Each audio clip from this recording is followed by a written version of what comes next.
Here's my review for the first Max Payne game. Yes, this is going to be my first retro review. Let's get into it. No crazy introductions that take forever, and they don't get to the point.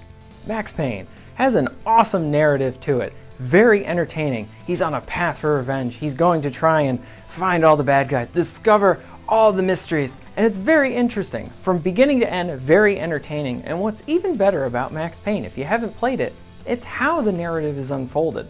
They do a really good job in a very traditional manner in which they do the narrative, but how they tell you it, they do these awesome comic book style graphic novel panels that you kind of get to see for the cutscenes in the game. I thought this was really unique when I first played the game, and I still love it to this day. It's really awesome. It does add to its very gritty atmosphere. Max Payne's a very dark game, and Max Payne as a character, he's an extremely entertaining character.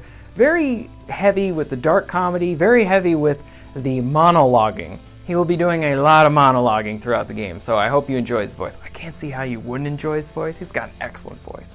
I love Max Payne, one of my favorite characters. In the third game, he's a fat, bald man, and you know what I love about that?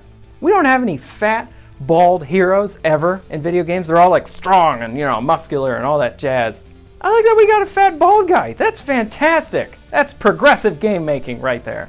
All right, back to Max Payne. The gameplay that centers around Max Payne, it's all third-person shooting, but it's got a little bit of a twist to it. It's a lot of slow-mo first-person shooting. Remedy was really heavily inspired by like Hong Kong action flicks like, say, Hard Boiled and The Killer, or pretty much anything from John Woo. There's a couple references to those movies in the game. And what I like is, for how old this game is, the combat is still addicting. It's a lot of, I'm picking up all these different guns and I just keep shooting people. The core gameplay is fantastic. It never gets old. And the pump action shotgun is awesome, especially the range on that sucker. And guys will go flying. What's nice is occasionally when you take out a whole group of enemies, there'll be one guy left and you take him out and they'll do like an extra slow-mo on that guy because he's like falling to the ground, and it's super cool. So they got a lot of awesome stylistic elements like that in the game.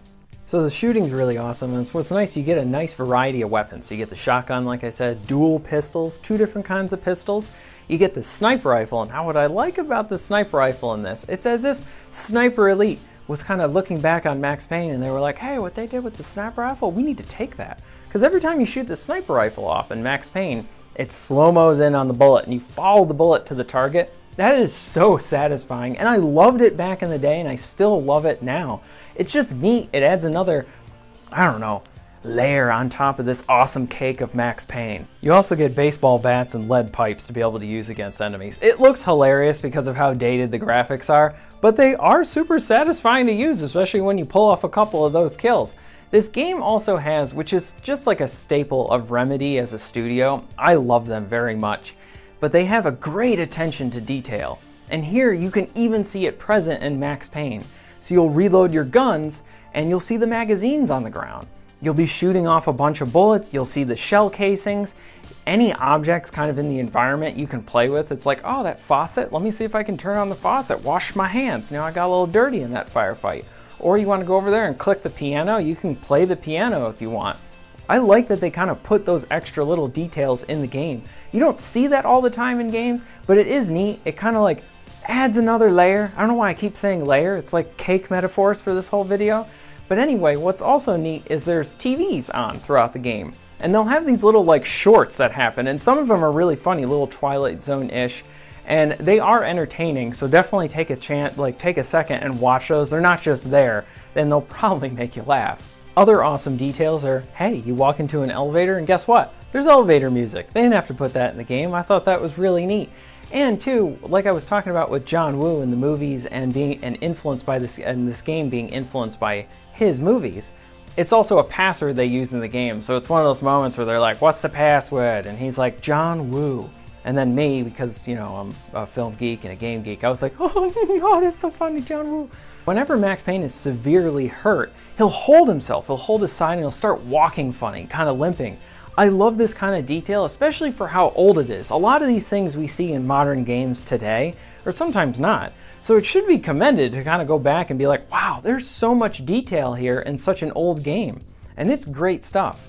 Some of the only things I would say is like negatives for the game is I played this on the PS2 to PS4 program or whatever they have on there where they're taking like PS2 games and putting them on PS4, but they're taking forever with it. Seriously, there's like 10 games. Come on, Sony. PS2 has so many. Let's get more of them out there.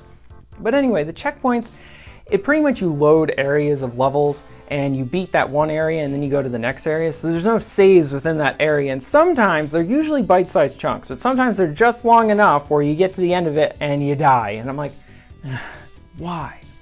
This game also has dream sequences. Now the first one is particularly annoying because there's a bunch of platforming in the game, and that is something that the first Max Payne game has a lot of sometimes. Most of the time you're going to be doing shooting, but I'd probably say about 5 to 10% of the time there's going to be need for like jumping or getting through a hazardous environment. They're annoying and they're still annoying and they've always been annoying. I don't particularly like these sections. They're gone in the sequels, which is really nice. But here it's just, why do I have to get insta-killed? Oh, walked into there, accidentally touched the fire, and my whole body's burning. Like, do I have like gasoline-soaked clothes or something? Like and what's funny is when he dies from the fire, he's like, dance party! And he just starts dancing and then he falls down because he got tired.